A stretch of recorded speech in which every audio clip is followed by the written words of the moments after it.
The Galactic Military Academy's training ground stretched across 3 square kilometers of reinforced durasteel, designed to withstand forces that would pulverize lesser materials. Deborah Martinez stood among 200 cadets from 47 different species, her plain gray uniform marking her as unremarkable among the scales, feathers, and chitinous armor surrounding her.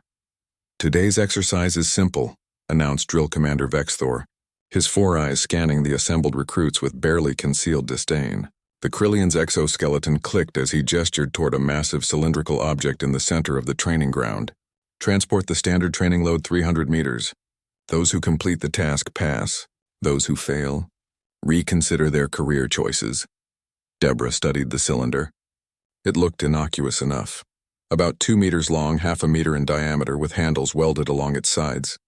The dull gray surface revealed nothing of what lay inside. "Standard training load masses 500 galactic units," Vexthor continued. "On your homeworlds, this equals approximately..." He consulted his data pad. 5,000 human pounds, 600 Krillian weight stones, or 400,000 Pixarian pebbles. A nervous chittering rippled through the crowd. Deborah did the mental math. 5,000 pounds, 2.5 tons. She'd lifted her share of heavy equipment back on the colony stations, but this was something else entirely. "Begin." The first cadet, a massive Grendorian with arms like tree trunks, approached the cylinder confidently. His people were renowned throughout the galaxy for their strength. Dock workers and construction crews prized across 1,000 worlds. He bent, wrapped all 4 arms around the cylinder, and lifted. The sound was subtle at first, a series of small pops like bubble wrap. Then came the crack, sharp and unmistakable. The Grendorian's roar of pain echoed across the training ground as he collapsed, his spinal structure compressed under the enormous weight. Medical drones swarmed immediately, whisking the injured cadet away on a hover stretcher. "Next," Vexthor called, unmoved. One by one, cadets attempted the lift. A crystalline warrior whose body could deflect plasma fire shattered 3 of her main support structures. A Corvan whose species had conquered 12 systems through military might manage to shift the cylinder 3 centimeters before his vertebral column gave way with a sound like grinding gravel.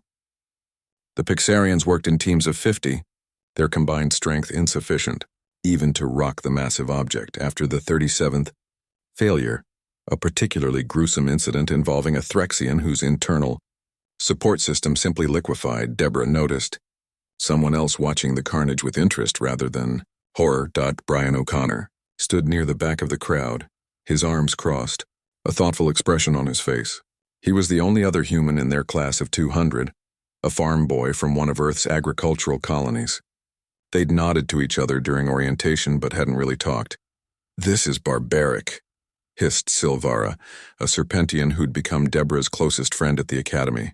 Her scales rippled with distress as another cadet was carried away. "They cannot expect us to do the impossible."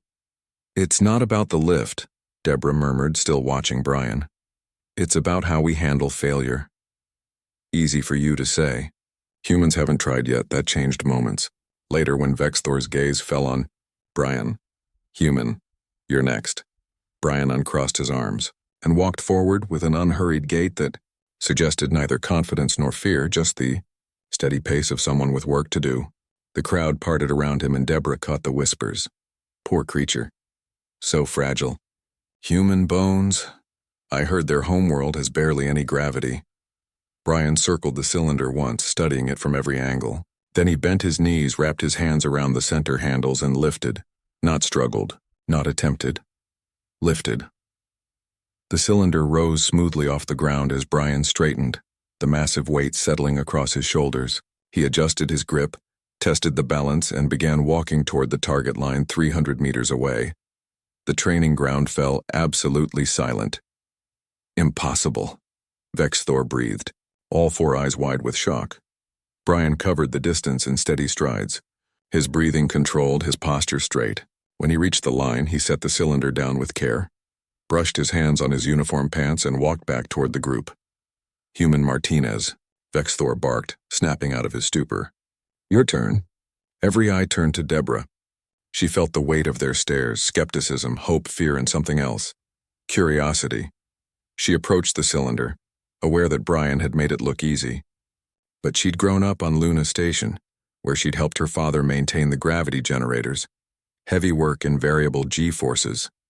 She knew her body, knew its limits, knew what human muscle and bone could endure under stress.